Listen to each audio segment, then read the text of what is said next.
అసలు గత 2-3 రోజుల కిందట సమయము సందర్భం కాదు ఈ సబ్జెక్ట్ మాట్లాడదాం. ఎందుకు మరి ఈయన ఇప్పుడు ఈ సబ్జెక్టు మాట్లాడుతున్నాడని ఆలోచన చేసి లోతుగా విచారిస్తే ఆంధ్రప్రదేశ్ రాష్ట్రంలో ఒక సైడు వెల్ఫేర్ స్కీమ్, ఇంకొక సైడు ఇండస్ట్రియల్గా డెవలప్మెంట్స్, ఎంప్లాయ్మెంటు, ఏదైతే సూపర్ 6 చెప్పారో అవన్నీ కూడా బాగా అమలు జరుగుతున్నాయి. ఈ రాష్ట్రాన్ని ఏ విధంగా డైవర్ట్ చేయాలి, ఏ విధంగా ప్రజల్లో ఒక చర్చకు తీసుకురావాలని ఒక దుర్మార్గపు ఆలోచనతో జగన్మోహన్ రెడ్డి సెల్ఫ్ గోల్ వేసుకున్నాడు. ఆయన కుటుంబంలో మా తాతగారు ఏ విధంగా చనిపోయారు, మా నాన్నగారు ఏ విధంగా చనిపోయారు, మా చిన్నాన్నగారు ఏ విధంగా, స్వయం కృతార్థం. దాంట్లో రాజశేఖర రెడ్డి గారు ఏ విధంగా చనిపోయినారు అనేది మొత్తం యావత్ దేశం అంతా చిన్నపిల్లలు కూడా తెలుసు. ఆ డెడ్ బాడీ ఎప్పుడు దొరుకుతుందా ఏంటా అనేది కూడా అందరూ ఎదురు చూసి ఎక్కడ జరిగింది ఆ హెలికాప్టర్ యాక్సిడెంట్లో ఆ రోజు వాతావరణం అనేది అందరికీ తెలిసింది.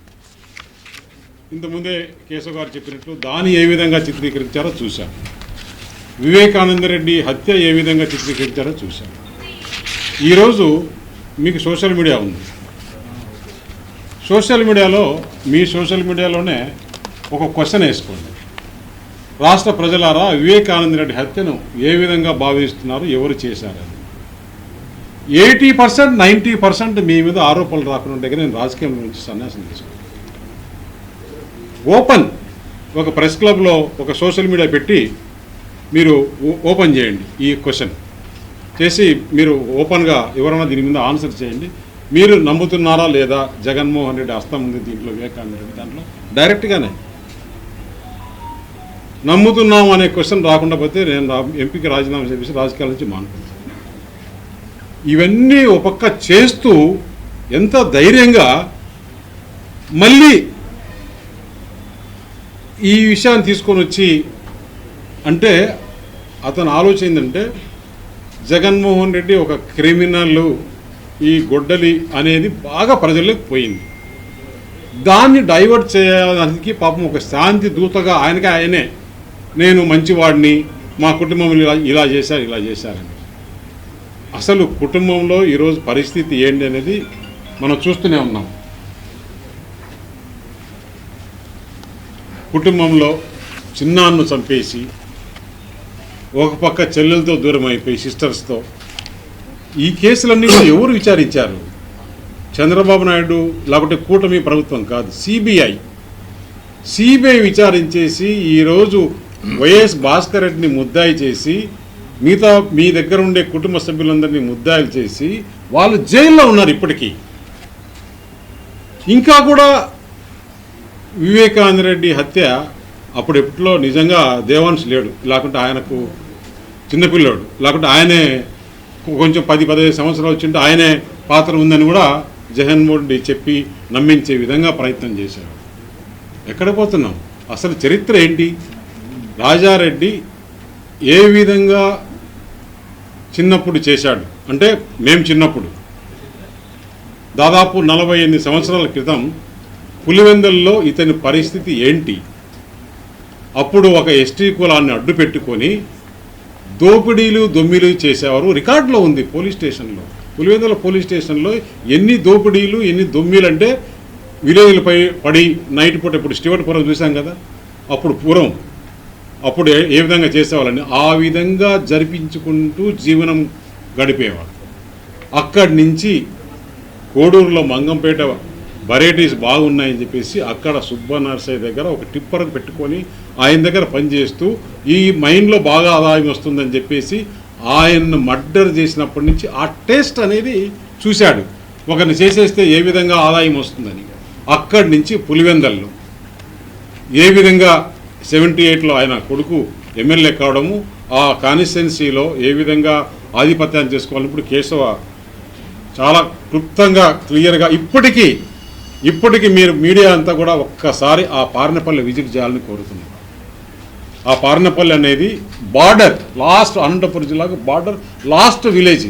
దాని తర్వాత ఆ పక్క చిత్రావతి రివర్ ఉంది. చిత్రావతి రివర్ తర్వాత అనంతపురం జిల్లా. ఆ గ్రామంలో జరిగిన భయానక వాతావరణం ఇంకా కూడా మాకు అట్లే ఒక సినిమా చూపించినట్టు ఉంది. అందువల్ల పులివెందుల్లో ఈరోజు ఎన్ని హత్యా రాజకీయాలు ఏ విధంగా చేశారు. అసలు జగన్మోహన్ రెడ్డి ఎందుకు రాజారెడ్డిని హత్య చేయాల్సి వచ్చింది? అక్కడ అతను ఎంతోమందిని హత్య చేయించే రాజకీయ లబ్ధి కోసం వారి కసి తీర్చుకోవాలని చెప్పేసి ఆయన్ను అందరూ చూస్తుండగానే ఎక్కడో అడవిలో కాదు, ఎక్కడో కాదు, నడి రోడ్డులో ఆ రోజు ఆయన మీద బాంబులు వేసేసి ఎవరు చేసింది? విక్టిమ్స్, వాళ్ళ బాధితులు, వాళ్ళ చేతిలో చనిపోయిన బాధితులు ఆయన పైన చేశారు. దానిపైన జగన్మోహన్ రెడ్డి అప్పుడు కొంచెం వయసు వచ్చి 35-32 సంవత్సరాలు ఉంటాయి. ఆ తాతను మా వాళ్ళు వీళ్ళు చేశారనే ఉద్దేశంతో ఈయన సూట్ కేసు బాంబు పెట్టి తయారు చేస్తే దాంట్లో దొరికిన వ్యక్తి కదా. ఆ రోజు అక్కడ ఇప్పుడు కడపలో ఏఎస్పీగా ఉన్నాడు ఒక ఎస్ఐ ఉన్నాడు ప్రకాష్ అని. ఆ ఎస్ఐని జగన్మోహన్ రెడ్డి కొట్టని పోయి అది కేసు ఉంది. రాజారెడ్డి పైన రౌడీ షీటర్ కేసు, దొమ్మి కేసులు, ఇన్ని కేసులు హిస్టరీ. అప్పుడు తెలుగుదేశము ఇవన్నీ గవర్నమెంట్ కాదు, అప్పుడు చంద్రబాబు నాయుడు ముఖ్యమంత్రి కాదు. మీ గవర్నమెంట్లోనే రాజారెడ్డి పైన రౌడీ షీటర్. అలాంటి చరిత్రని మన వివేకానంద రెడ్డి వరకు చూశాం.